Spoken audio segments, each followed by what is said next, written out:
Boa noite, pessoal.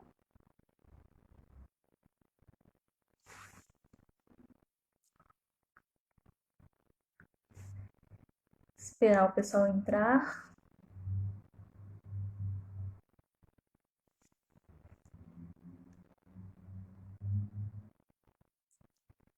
Cadê os papais, as mamães da nossa lista de transmissão?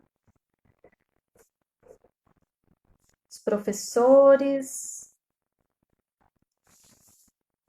Sejam bem-vindos. Tatiane, seja bem-vinda. Esperar um pouquinho para os pais irem entrando. Hoje nós vamos falar sobre os aspectos simbólicos que interferem na união das famílias. Ah, claro!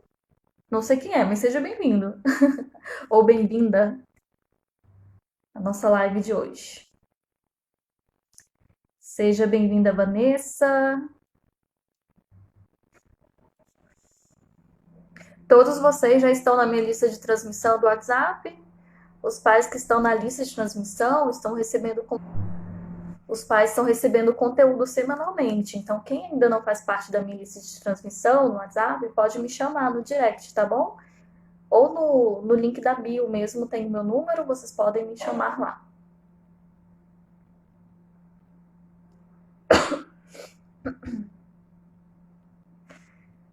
Esperar um pouquinho para o pessoal ir entrando.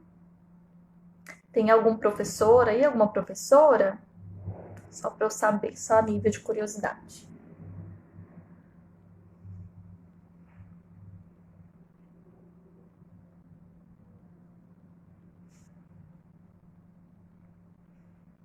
Pode ser que fique travando aqui, gente, porque hoje está bem complicadinho aqui meu celular, mas vamos gravar.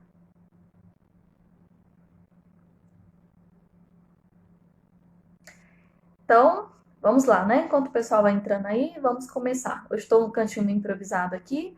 Se o som não estiver bom, me avisem aí nos comentários, tá certo? Pode ser que dê eco aqui onde eu estou.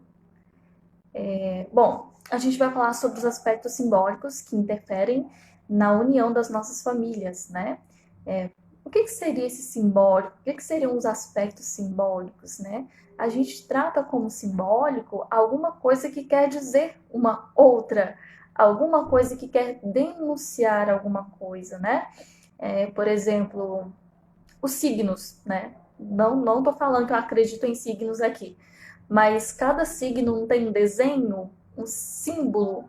Então, quando eu vejo aquele símbolo, representa tal signo, né?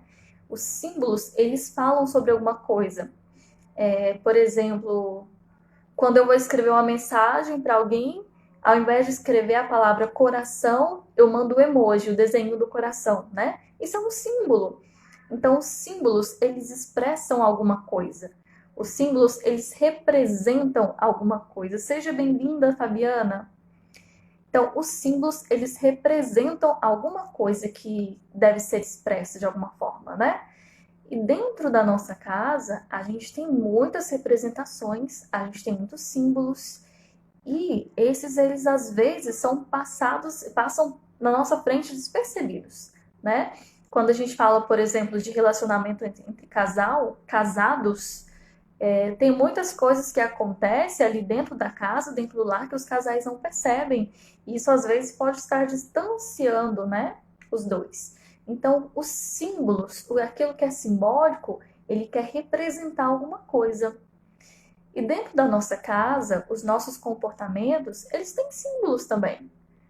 Eles são representados por outras coisas também. Por exemplo,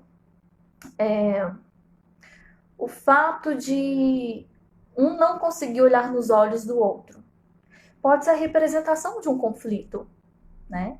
O fato do marido não conseguir olhar nos olhos da esposa ou vice-versa, ou os pais não conseguirem olhar nos olhos dos filhos ou vice-versa, pode ser um símbolo, uma representação de algum conflito. É simbólico. Então, nós chamamos de simbólico tudo aquilo que representa algo. A Marcela Perrone acabou de entrar aí, né, Marcela? Estou falando de símbolos, dá até o exemplo de signos aqui. Lógico que, como eu disse, não que eu acredite, mas o aspecto simbólico, ele sempre vai representar alguma coisa com uma profundidade maior. né? Então, isso é o simbólico, isso é o aspecto simbólico, é aquilo que representa algo. Dentro das nossas casas, para que a gente perceba quando está acontecendo alguma coisa, para que a gente perceba quando alguma coisa não está certa, nós precisamos ter um conhecimento muito grande de quem mora com a gente. Às vezes as mães falam assim, Ellen, eu não sei por que eu trouxe meu filho, a minha filha aqui, mas eu acho que tem alguma coisa de errado, tem alguma coisa diferente no comportamento. Ou seja, já está tão acostumado com aquela convivência que a própria intuição já mostra que tem alguma coisa fora do lugar, né? Então, para que a gente perceba quando alguma coisa não está indo muito bem nos relacionamentos, seja entre marido e mulher ou pais e filhos e vice-versa, a gente precisa ter um conhecimento profundo das pessoas que moram com a gente. A gente precisa ter um conhecimento profundo da nossa família. Isso é importante, né? A gente gravou um vídeo um tempo atrás e tá para sair aí. Não vou falar onde, é surpresa. E nesse vídeo eu falava sobre isso, que quando é o momento certo de levar a criança na terapia, né? O ideal, o que a gente espera é que os pais conheçam tanto seus filhos a ponto de perceber quando tem algo errado. Pelo menos é o que a gente espera, né? Nem sempre acontece, mas é o que a gente espera. Então, nós precisamos sim ter um conhecimento profundo da pessoa que mora com a gente. Uma vez que eu tenho um conhecimento profundo de quem mora comigo, dos meus familiares, dos meus parentes, eu consigo perceber, eu consigo captar aquilo que não está indo bem, eu consigo perceber se o outro está tendo um comportamento diferente ou não, eu consigo perceber os aspectos simbólicos do comportamento de cada um. Eu consigo perceber o que está representando aqueles comportamentos, né? Por exemplo, adolescente quando usa drogas. Por que o adolescente está usando droga? Por que ele se envolveu com esse tipo de situação? Ao utilizar drogas, ele está querendo dizer alguma coisa, ele está representando alguma coisa. Isso também é simbólico, né? Então, os comportamentos eles passam a ser simbólicos. Eles representam alguma coisa, eles querem nos dizer alguma coisa. E tem muitos comportamentos que a gente vê dentro das famílias que às vezes os pais não percebem. Por isso eu gostaria de falar isso com vocês. Por exemplo, sobre os filhos dormirem na cama do casal. Tem muita gente que pergunta, Ellen, é certo, é errado, devo tirar, não devo tirar? Tem algum problema meu filho dormir comigo e com o pai? Então vamos lá. Sobre os filhos dormirem junto com os pais. Isso é um comportamento simbólico. Pelo seguinte, pelo seguinte, pelo seguinte fato. Eu sempre digo para os pais que a cama do casal ela é grande, não é só para caber duas pessoas. Ela é grande porque ali representa autoridade. Por que a mesa do professor é maior que a dos alunos? Porque ali se encontra uma autoridade, não é? Por que um palestrante fica num palco que geralmente é um lugar maior do que o público, mais alto do que o espaço que o público está? Porque ali representa autoridade. Por que a cadeira do prefeito, do presidente ou do rei é uma cadeira maior, é uma cadeira mais vistosa? Porque ali tem uma autoridade. Então, isso é muito simbólico. A cama do casal não é grande apenas para caber duas pessoas, apenas para caber um casal. É grande porque ali se encontram autoridades, né? E a partir do momento que eu pego uma criança e falo para ela, ó, a partir de hoje você pode dormir aqui também, a gente pode ter problemas aí, porque a criança pode entender que ela está tendo uma relação de igual para igual com os pais. E às vezes a criança dorme com os pais todos os dias na cama do casal e a criança não obedece os pais, por exemplo. Pode ser por conta disso, a gente pode ter problemas com isso sim. Lógico que não são todos os casos, tá bom? Pode acontecer isso. Então a criança pode entender que a relação é uma relação de igual para igual. Tem uma coisa muito representativa também, muito simbólica, quando a família ela não consegue expressar afeto uns com os outros. E qual seria o comportamento simbólico que representa isso? O simples fato de não conseguirem sentar perto um do outro, né, representa isso. Às vezes um está sentado no sofá, o outro nem senta, porque incomoda a proximidade, o toque, né? Isso é um aspecto simbólico também. Seja bem-vindo, Antônio Fabrício. Tem uma coisa que eu acho muito interessante, que é aquele momento que a família senta para comer todos juntos. Todos juntos. E isso é muito simbólico. Isso é muito simbólico. A mesa, ela é o centro, né? É, eu vou falar da Bíblia aqui não no contexto religioso, mas a Bíblia enquanto um livro histórico. Na Bíblia, trata muito dessa questão do momento de comer. O momento de comer era sempre em união, era sempre em união, era sempre na mesa, né? Era sempre todo mundo unido. E o mais interessante é que no Novo Testamento as coisas eram resolvidas na mesa, não é? Quando Jesus fala lá da traição, ele não fala isso no meio da partilha do pão.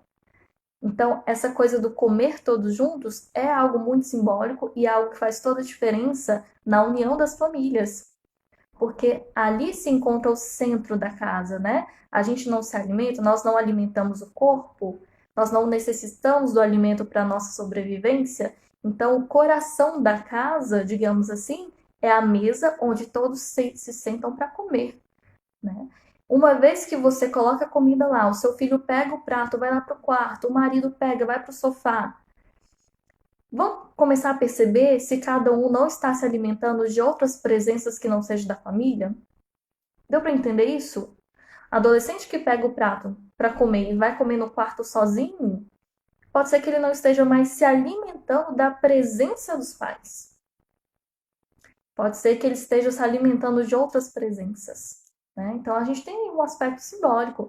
Por isso que comer na mesa todos juntos é algo tão importante, é algo que faz toda a diferença na educação dos filhos e na psicoeducação dos pais, né?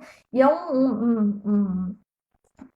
uma coisa importante para os pais trabalharem com os filhos, porque isso faz parte da educação dos filhos também, né? Por exemplo, hoje eu moro sozinha, mas eu tenho o hábito de pegar o meu prato e comer na mesa. Eu não consigo sentar no sofá com prato de comida, porque os meus pais me ensinaram a sentar todos juntos ao redor da mesa, né? Então, os filhos, eu sempre repito para os pais que os filhos, eles aprendem não com o que os pais dizem, mas com o que os pais fazem. Então, quando você coloca seus filhos ao redor da mesa para comer todos juntos, imagina quanto aprendizado seu filho está tendo.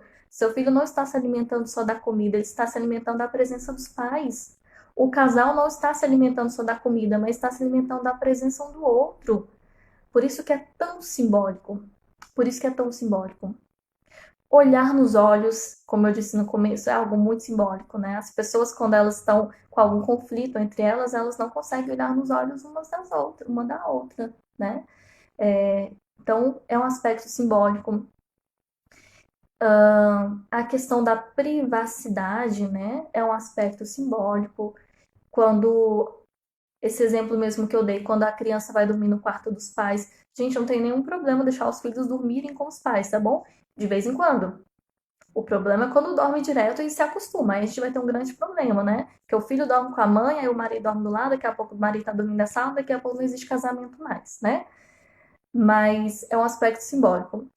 Então, cada um precisa ter a sua privacidade. A casa, ela tem quartos para que cada um tenha o seu espaço. Ela tem cômodos para que cada um tenha a sua identidade. Isso é simbólico também, porque se não fosse para cada um ter o seu espaço dentro de casa, ter sua privacidade, a casa não teria paredes. Por que que nossa casa tem paredes? Então, às vezes os pais falam assim, ah, Ellen, eu escuto muito isso, não só no consultório, muitas pessoas conversam isso comigo, quando o meu filho não está presente, quando ele está fazendo uma coisa, eu vou e olho o celular dele escondido. E se ele fizesse, e se fosse o contrário? E se o seu filho olhasse o seu celular escondido? Seria adequado?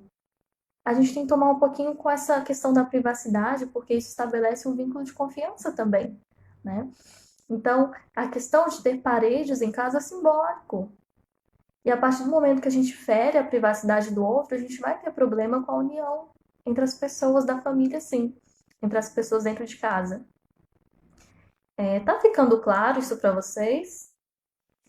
A minha intenção é que vocês consigam captar as pequenas coisas que podem atrapalhar no convívio entre as famílias.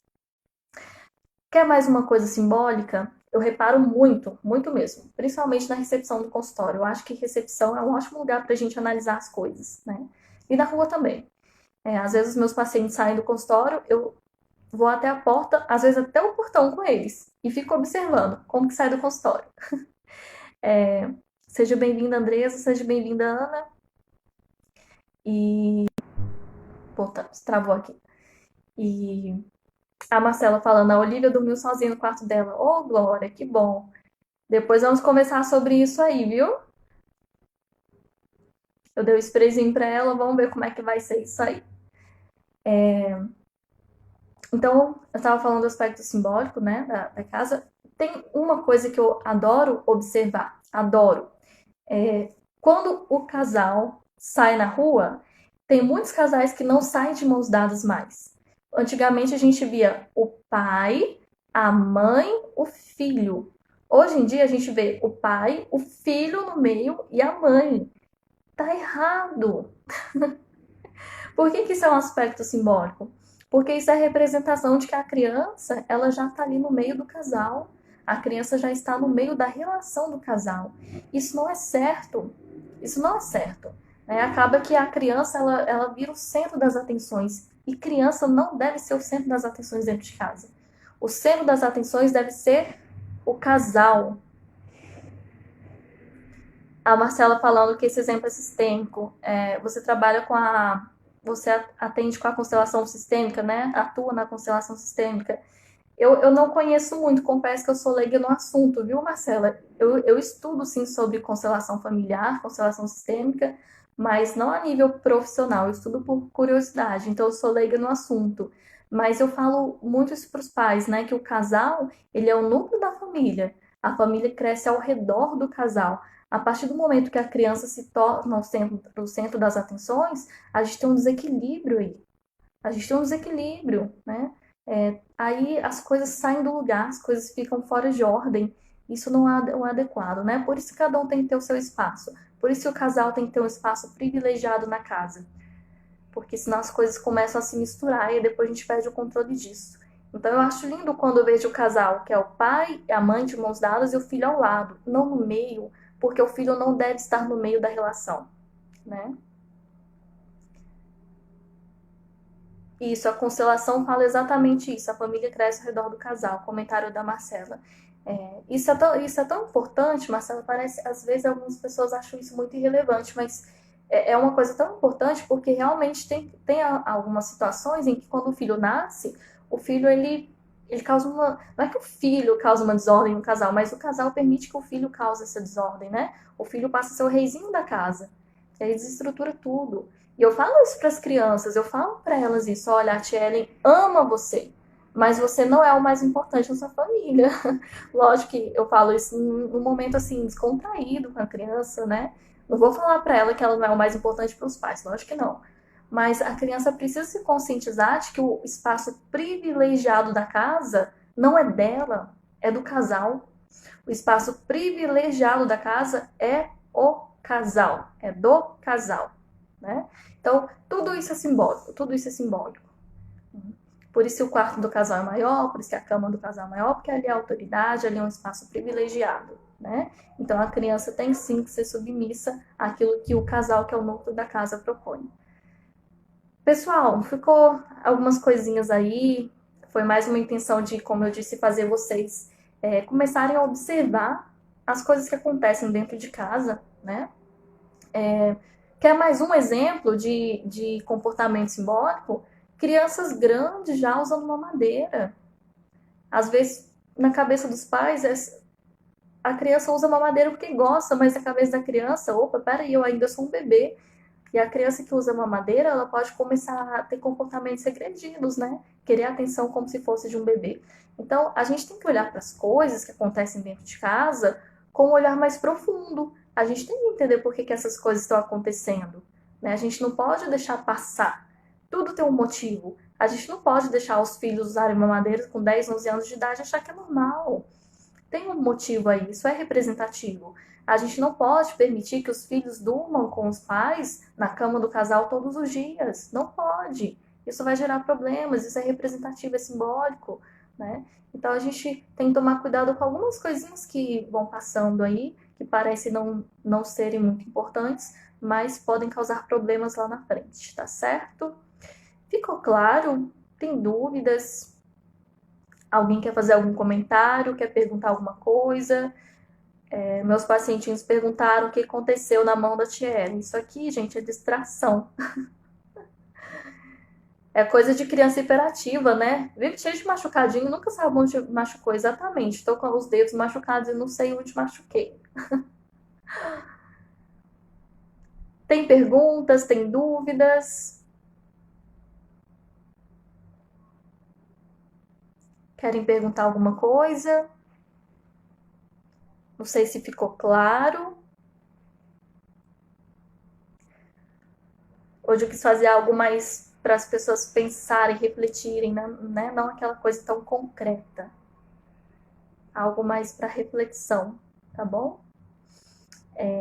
Diante de tudo que eu tenho visto, né, no consultório, que a gente percebe em outras situações, até na nossa própria família às vezes, a gente tem que prestar atenção no sentido das coisas, né?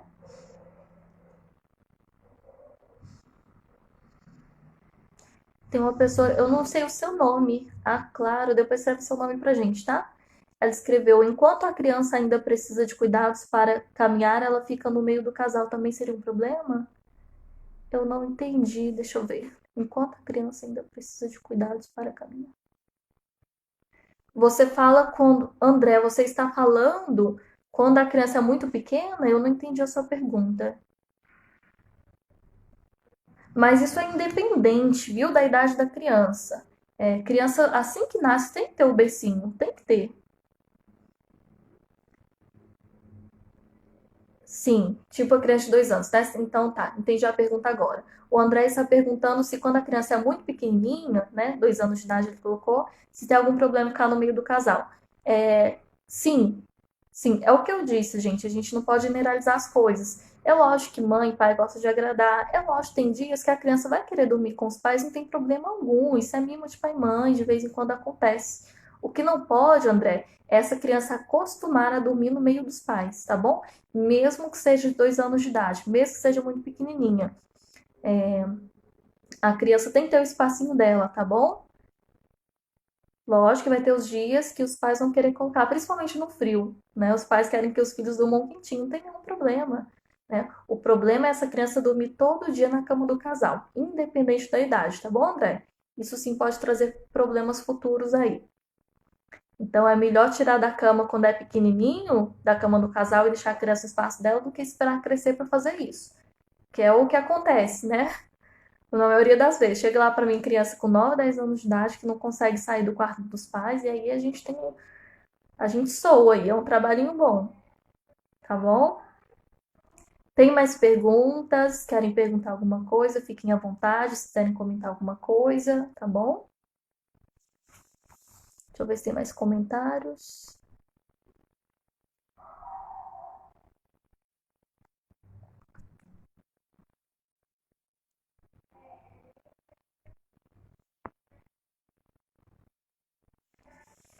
Querem perguntar alguma coisa? Anotei uns tópicos aqui para ir compartilhando com vocês. Acho que eu falei tudo. Às vezes a gente chega meio cansado e esquece do que vai falar, então eu gosto de anotar. Bom, mas os mais importantes foi isso que eu falei mesmo, tá bom? Eu vou deixar salvo lá no canal para vocês revisarem depois, refletir um pouquinho sobre isso, tá certo? Mas são coisas que a gente não pode deixar passar despercebido, tá bom? São pequenas ações que a gente não pode deixar passar, tá? É só mais um que me veio à mente que eu estava querendo falar com vocês, a questão dos finais de semana, que também é simbólico, né? O dia do descanso, não tem isso? O domingo é o dia do descanso, dia mundial da preguiça, escuto muito isso. Isso é simbólico também, viu? Tem muito papai, muita mamãe que chega final de semana não consegue dar atenção para os filhos. Então tomem esse cuidado, tá bom? O descanso ele é necessário até mesmo para compartilhar a vida com os seus familiares. Então não deixem passar o momento de família. Pelo menos uma vez na semana é necessário ter um momento aí em família.